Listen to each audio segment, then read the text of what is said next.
hemos propuesto para esta charla es diagnóstico de enfermedad celíaca, digamos hoy, en 2013.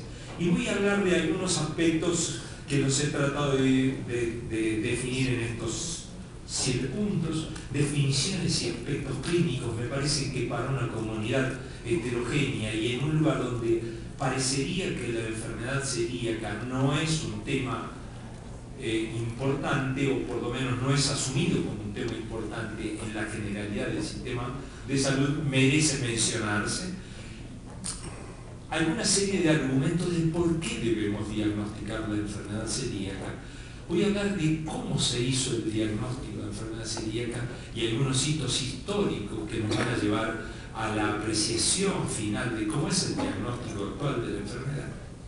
Vamos a pasar por los 2 eslabones fundamentales del diagnóstico, que es el estudio de la mucosa del intestino delgado a través del análisis anatomopatológico, del aporte que nos da la serología, que creo que ahí específicamente a Innova les interesa muchísimo, y finalmente vamos a hablar si hay alguna posibilidad de que se pueda diagnosticar la enfermedad celíaca sin necesidad de realizar biopsia. Es un terreno muy nuevo, muy de la investigación todavía, muy de la discusión entre los expertos, durísimas discusiones entre expertos, pero quiero ponerlos a ustedes en causa de que hay posibilidades de hacer diagnóstico sin necesidad de recurrir a la biopsia.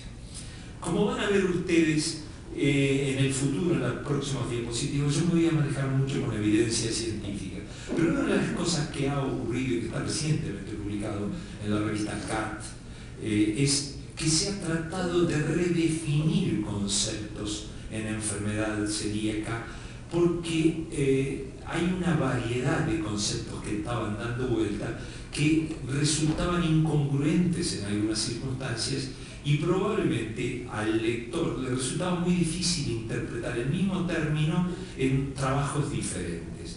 Y eso es lo que se denominó las definiciones de Oslo para enfermedad celíaca y términos relacionados. ¿Qué es la enfermedad celíaca? Es una enfermedad sistémica, caracterizada por una inflamación crónica autoinmune que fundamentalmente afecta el intestino delgado en individuos que tienen una predisposición genética especial y que es desencadenada por un factor ambiental que no es otra cosa que la ingesta de una proteína nutricionalmente importante, que es el gluten, y que se encuentra en algunos de los cereales. Jonas Ludvigsson, un joven sueco hiperkinético, hiperactivo y tremendamente brillante, fue el que lideró este último paso en la literatura de definiciones. Y en esa circunstancia nosotros dijimos que había elementos muy claves para diagnosticar esto. Uno de ellos que ya merecen saberlo, parecería que fundamentalmente en Occidente afecta aproximadamente al 1% de la población general, que tiene una estrechísima asociación genética con un haplotipo muy especial que es el HLA-DQ2-IO DQ8, y además que tiene un elemento homogéneo que se presenta en todos los individuos, que es una enteropatía, un daño de la mucosa intestinal, del intestino delgado, muy característica, y además la mayoría de los pacientes tienen serología, anticuerpos específicos positivos. Voy a ir brevemente a informar sobre qué es lo que pasa en cuanto al conocimiento de la enfermedad celíaca en términos epidemiológicos.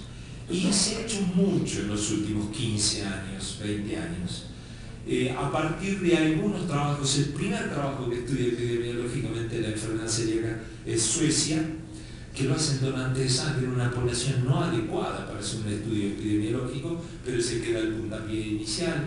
Ahí nomás venimos los italianos, nosotros, y en general, tanto sea en Europa, con alguna excepción como puede ser Alemania, Europa Central, Europa Occidental y los países de América donde ha sido estudiado, sabemos que la prevalencia de la enfermedad celíaca es alrededor del 1%. puede ser entre 0,7 y 1%. Hay un lugar muy particular en el mundo que es el Sahara español, el ex Sahara español, donde hay una nación que era nómade y desde hace más de 100 años están establecidos en tiendas, en carpas, que son los saharauis, y donde por una circunstancia genética particular, y porque la dieta fundamentalmente es el consumo de harinas, de trigo, la prevalencia estimada por Carlo Cattasi en esa población es del 6%. Lo que anterior a Carlo Cattasi se creía que era una desnutrición primaria de los individuos, en los chicos específicamente se demostró que en realidad en muchos de ellos lo que era enfermedad celíaca.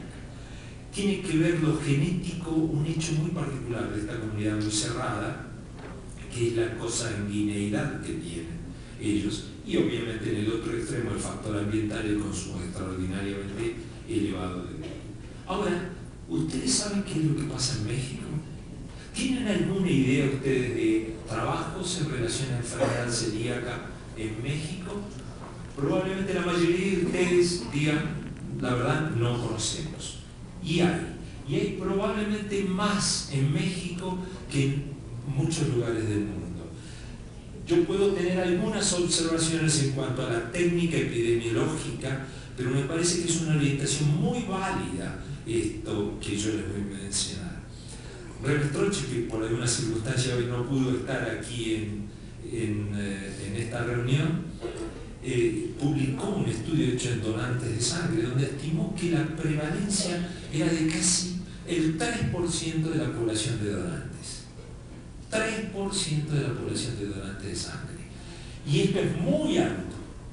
Es muy alto para una población de donantes que ya excluye a individuos que tengan sensación de enfermedad, anemia crónica y además una particularidad muy alta, que los donantes de sangre son mayoritariamente hombres, mientras que la enfermedad celíaca, por alguna circunstancia que aún no conocemos, se da mayoritariamente mujeres. Por lo tanto, es muy importante este estudio. Hay otro estudio realizado y publicado, no sé si está publicado en revista directamente, pero se presentó en el 2006 en la DDW, donde estudia la enfermedad en una población hospitalaria, creo que de aquí, de Ciudad de México, creo que del grupo de Luis Urcanga, y establece una prevalencia de 0,5%. Y el más reciente trabajo publicado por Remestrocchi también estima una población mestiza, y esto es realmente relevante. El concepto de que la población que estudia Remestrocchi es una población mestiza está publicado en el Journal of Clinical Gastroenterology en el 2008 y establece una prevalencia de 5,9%. Es tremendamente elevado. ¿Por qué digo lo relevante de los mestizos? Todos nosotros seguramente tenemos mucho mestizaje, creo que no tú, pero... No, yo lo tengo árabe. Pero los saharauis son árabes. El mestizaje es una circunstancia, o la población nativa de América ha sido un argumento durante muchos años para decir nosotros no podemos tenerlo porque el gen HLA de Q2 y de Q8 viene de los caucásicos. Falso. Este estudio de Remestrocchi sugiere fuertemente que los genes están en los individuos. Sin ese gen no se puede hacer la enfermedad celíaca. Están en los individuos mestizos. Y todos nosotros somos mestizos, o todos los que vivimos en Latinoamérica vivimos o tenemos extraordinarias raíces mestizas. Yo tengo por parte de mi padre origen italiano, las dos ramas de mi padre, y por parte de mi mamá tengo un origen indígena y vasco-francés. O sea, somos el mejor mestizaje que puede haber en el mundo.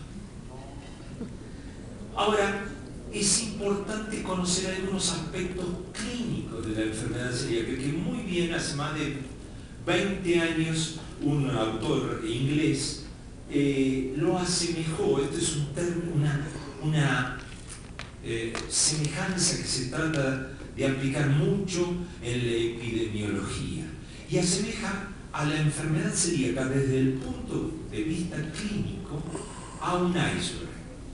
El iceberg tiene aproximadamente 8 partes por debajo del agua que no se ven y 2 partes por encima del agua que son las que se ven.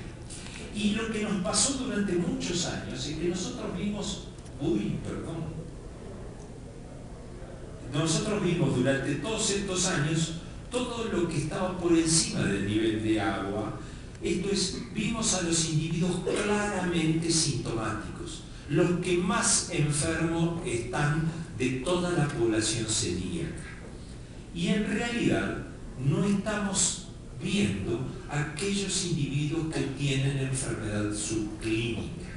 ¿Por qué? O porque los médicos son incapaces de tener suficiente alerta para saber las circunstancias clínicas en que se puede dar la enfermedad celíaca, ni los enfermos suelen tener suficiente percepción de enfermedad en circunstancias y por lo tanto no consultan o no consultan al médico apropiado para que les haga diagnóstico. Ahora, ¿por qué debemos diagnosticar a la enfermedad celíaca?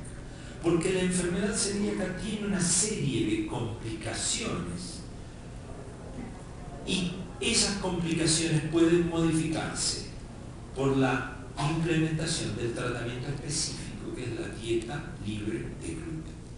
En esta serie de diapositivos que van a seguir les voy a mostrar las complicaciones, su prevalencia entre los enfermos que hoy diagnosticamos y qué pasa cuando hacen dieta libre de gluten.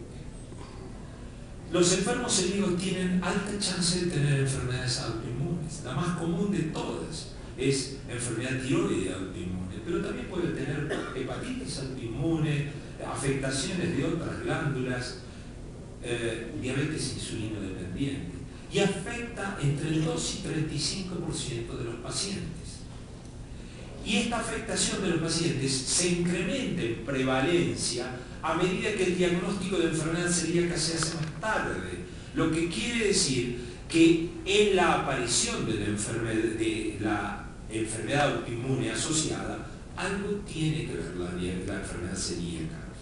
¿Y qué pasa si nosotros hacemos dieta libre de gluten? Si nosotros diagnosticamos tempranamente al celíaco, la prevalencia de enfermedades autoinmunes es menor que en aquellos individuos que el diagnóstico de la enfermedad celíaca es tardía.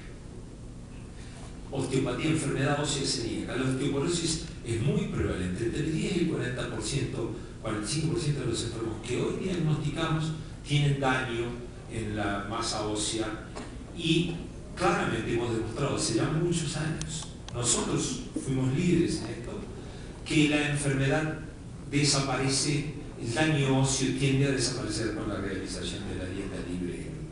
Más recientemente mostramos la alta prevalencia de fracturas en los celíacos, que es la que ven ustedes entre el 17 y el 34%, y claramente la prevalencia de fracturas disminuye a normalizarse cuando los enfermos hacen dieta libre de gluten. También hay deficiencias nutricionales que llegan a afectar al 50% de los pacientes. Mejoran con dieta libre de gluten, desaparecen las deficiencias. Hay alteraciones en la función del reproductivo y esto es lo importante de diagnosticar la enfermedad antes de que se termine el periodo reproductivo del paciente. ¿Por qué es prevalente? Y porque si es dependiente de la enfermedad celíaca, va a desaparecer esa alteración haciendo dieta libre de gluten. Entre el 40 y el 70% de los celíacos tienen mala calidad de vida, por lo menos los celíacos que diagnosticamos. Claramente, apenas inician la dieta libre de gluten, mejoran su calidad de vida.